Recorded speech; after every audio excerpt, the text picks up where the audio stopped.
and try to answer this simple question that do we have enough evidence that hypothermia and radiotherapy works better than radiotherapy alone. And till 2014, there were about 38 randomized trials comprising about 3,500 patients, roughly divided equally into both the groups. So you had some trials of radiotherapy versus radiotherapy and hypothermia, and few trials on chemotherapy versus chemotherapy and hypothermia too. And what we find is that the odds ratio here is about 2.3. Of all these 38 trials, which gives an odd ratio of 2.3, indicating that the odds of achieving a complete response with addition of hypothermia to radiotherapy is 2.3 times compared to radiotherapy alone.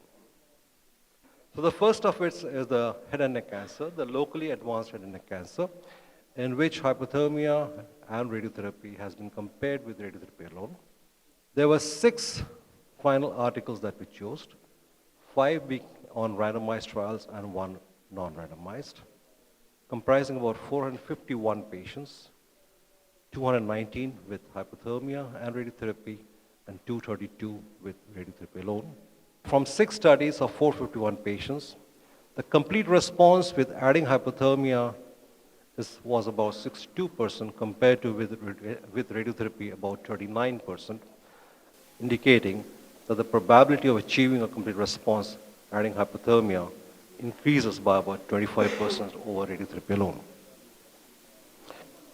This should allow us to conclude that hypothermia and radiotherapy is certainly an effective and a safe modality to treat some of these locally advanced head and neck cancer, stage 3 and stage 4, with the complete response increasing by about 25%. But then some of these studies didn't allow us to do a survival analysis, but if we look at the literature, we do find that patients who achieve a complete response at the end of the treatment certainly have a better survival outcome. So expectedly, the survival figures should improve had we got the survival figures from these patients. So because complete response at the end of RT is certainly a likely predictor of survival. The next group that needs to be looked into is the recurrent breast cancer, because this is a site which is a very common problem, and it's indeed a difficult site to treat. So we do have patients who present us with some of these very unpleasant sites, and unfortunately even 10% of those patients who have been previously irradiated also land up with recurrence. And in the studies which are randomized trials, about 627 patients, about 300 patients in each of these groups. So first, if we look at the randomized trials, we find that the risk difference for complete response, the complete response adding hypothermia was about 60% compared to radiotherapy alone, about 38%. And the forest plot does indicate that the risk difference of 0.22, indicating that the probability of achieving a complete response by adding hypothermia to radiotherapy again increases by about 22%.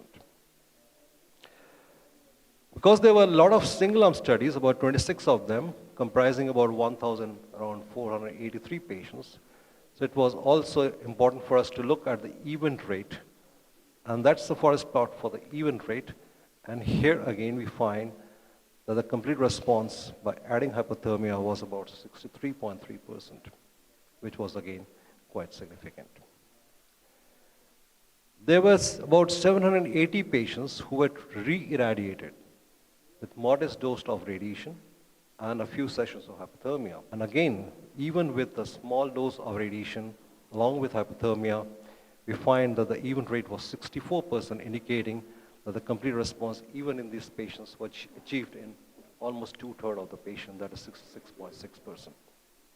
Hypothermia with radiotherapy is certainly, again, an effective and a safe modality to treat the locoregional recurrent breast cancers. Even the long-term complete response increases by about 23%. The survival gain is about 8.4%. Now the question is, at what cost? So the acute toxicity, there is in fact no difference by adding hypothermia to radiotherapy. And in terms of the late toxicity, again, there is no difference. So, hypothermia along with radiotherapy certainly improves the therapeutic outcomes in cancer cervix 2B to 4A compared to radiotherapy alone without any added toxicity. Now, since the chemotherapy is an integral part of most of the treatment protocols, how does really hypothermia and radiotherapy compare with chemo-RT? If you look at the complete response, with chemo-RT versus RT, it's about 10.2%, significant. But with hypothermia and radiotherapy, without any chemotherapy, it's almost double, 22%. If you look at the long-term local regional control, 8.4% by adding chemotherapy, and here it's 23%. Overall survival, well, the difference is about 1%, from 7.5 to about 8.4. So yes, there is an advantage with both by adding chemo-RT or with hypothermia radiotherapy. But then, the major problem or the major advantage is here. With chemotherapy, you also add about 10% higher toxicity, which is not there with adding hypothermia. So certainly, I think it's beyond doubt that HTRT appears to be a better therapeutic option than chemo-RT in locally advanced cancer cervix. But at least till 2015, there was a list of 20 centers which were listed as centers which had hypothermia. I'm sure that there are plenty of them. Individually, we certainly can't fly, but together we certainly should be able to fly. And it is a win-win situation for every one of us, including our patients. And that's there, I think, this time when we can really integrate hypothermia with surgery, radiotherapy, and chemotherapy, and then perhaps claim that hypothermia should certainly be integrated with other modalities in clinical oncology.